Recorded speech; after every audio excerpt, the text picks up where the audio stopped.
Trade reports are flying around the Montreal Canadiens right now as we have two new but familiar names linked to the Montreal Canadiens, one from Pierre Maguire and one from insider Chris Johnston at The Athletic as they dive into some of the top trade targets. And the ones linked to Montreal, I don't know, to be honest, I quite don't get it, but we're going to break it all down. Plus, we got a big update out of the World Juniors, and as the recording of this game, Finland is smoking Denmark. It's actually not over, so they might even get crazier, but Aatos Koivu is off to a hot start for the Habs prospects at this tournament, and we're going to get right into everything here today, but I'm just going to ask you guys, look, it's Christmas season. We're here every single day, Christmas Eve, Christmas Day, Boxing Day. I'm traveling, 3 different places, doing a video in the last 4 days. If you wouldn't mind just leaving a like on this video if you enjoy it, it would mean the world to us for the effort we put in. Thank you for tuning in. Not going to blabber any longer. Let me just show you what's going on here. So we're starting at The Athletic. Now, this article is linked down below. We talk about The Athletic all the time, and recently they did NHL Trade Matchmaker predicting where top targets go by the deadline, part 2. This is Pierre Lebrun and this is Chris Johnston, two guys who have a lot of connections inside the NHL, and they were going player by player, and one name that appeared was Jonathan Marchessault. And I know you're already writing the comment, and to be honest, your comment is probably very reflective of how I feel about the situation. What are we doing? Anyway, let me just get into what he actually had to say. We'll go full screen for this because I think you need to read this in bigger text. At least that's my opinion. Talking about Marchessault to Montreal, he said, this is a move that would certainly sit well with Marchessault, which is important given the fact he's got that NMC in his contract. The former Conn Smythe Trophy winner for a playoff MVP, of course, would bring some experience to the NHL's youngest roster and should be able to add offensive pop to the Habs' top 6 forward group. And okay, I mean, in a vacuum, sure, right? Jonathan Marchessault has a great history in the NHL. He's a 40-goal scorer, Conn Smythe winner, shows up in clutch minutes. And look, I know Nashville has not been good this year, so that has deflated some players' numbers. But, I mean, I just don't get why we're revisiting this because I don't see... Let me just show you the Habs top 6 here. Where is he going in this top 6? I mean, Jonathan Marchessault was a pure winger. Are you really telling me that he would take, like, look, the one obvious name that he could replace is Zachary Bolduc in the top 6. You move Slafkovsky back to the top line, you put Marchessault maybe with Demidov, but then are you really going to run a line of Marchessault, Kapanen, and Demidov? That's a pretty small line that is pretty offense-oriented, right? And you look at his contract. Remember, we offered him a deal that was closer to 4 years, $4 million per year, if I'm remembering it correctly, and he turned us down. And for good reason, I would too if Nashville offered me a 5-year deal at $5.5 million per year. And so I'm looking here, he's in year 2 of 5. He has 3 years left on this contract after this year. At a $5.5 million cap hit, what's his production? Well, look, he's playing top power play, but he has 7 goals and 10 points in 28 games. Like, I mean, I don't know. I don't know what we're talking about here when so many Habs players have way more points, way more goals, and this could be another situation of like, oh yeah, you know, he goes to Montreal and he's revitalized, and you know, we talk about the Phil Deneau stuff and how, you know, that exit from LA was really not very nice. It was kind of nasty. And, you know, going back to Montreal, he'll hopefully be rejuvenated, get some more points.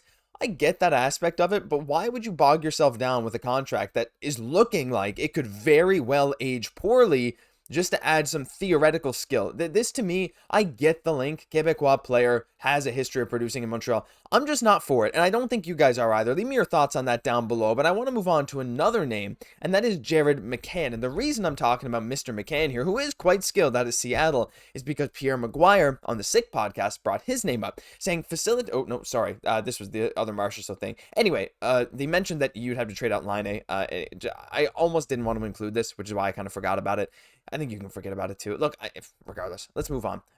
They're here. This year, I'm all over the place today. Look, Boxing Day, I'm sleepy. I had a red-eye flight, which is kind of ridiculous to say. It doesn't matter. Jared McCann would be a really good ad. That guy would fit really well in Montreal. He would. I'm just telling you. And they were talking on the show about how they watched Seattle and how quick Jared McCann was. And the big aspect here is like not just the scoring output, but the speed of Jared McCann, because Montreal, you know, as you get down the lineup, not all these guys are as fleet of foot as they once were. Now, I'm hoping to get an update on Texier's injury here soon. Anderson's still pretty fast. Galley doesn't look that fast. Blade puts in effort, not that fast. Jared McCann brings a little bit of speed. Now, again, the problem with McCann is, and same with Marchessault, top 6 player, not a center. So again, you'd have to move, like you put Slav back on the top line, you bump Bolduc down, but I don't love doing that. Now, McCann, though, I will say, lower cap hit, less of a commitment. He's playing 3 minutes and 12 seconds on the power play per game, but he's only played 11 games this year. He played a few at the start of the year in October, then got injured, and he's been back playing the last few games for Seattle, where he's been very consistent, right? He only has, I think, one, maybe two multi-point games, but just like point here, point here, point here, point here. He's really solid. And again, the 5 goals in 11 games is really nice. He brings a very nice scoring punch to their team at a very reasonable cap hit. Unrestricted free agent at the age of 31. But again, you look at Montreal and the cap situation we have right now after bringing in Phil Deneau, it's not easy. It's not just trivial to fit in a $5 million contract. No matter which one of these trades we're talking about, we have to move out salary. Now, a guy like Jayden Struble could be a way to do it, because with some injuries right now, it does give us some leeway if we want to use LTIR. There's ways to get around it.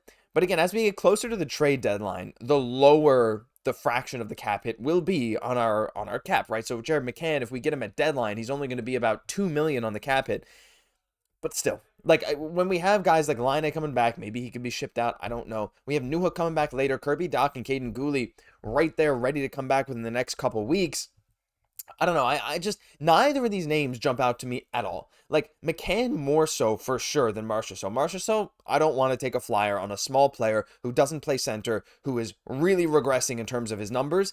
And Jared McCann, I would be open to it, but I would really have to look into what kind of package Seattle would ask for him, because this guy is like, he's not just going to be cheap to get, right? A guy who is near point per game, 8 points in 11 games, but he's a 50 to 60 point player who has the capability to score 30 plus goals.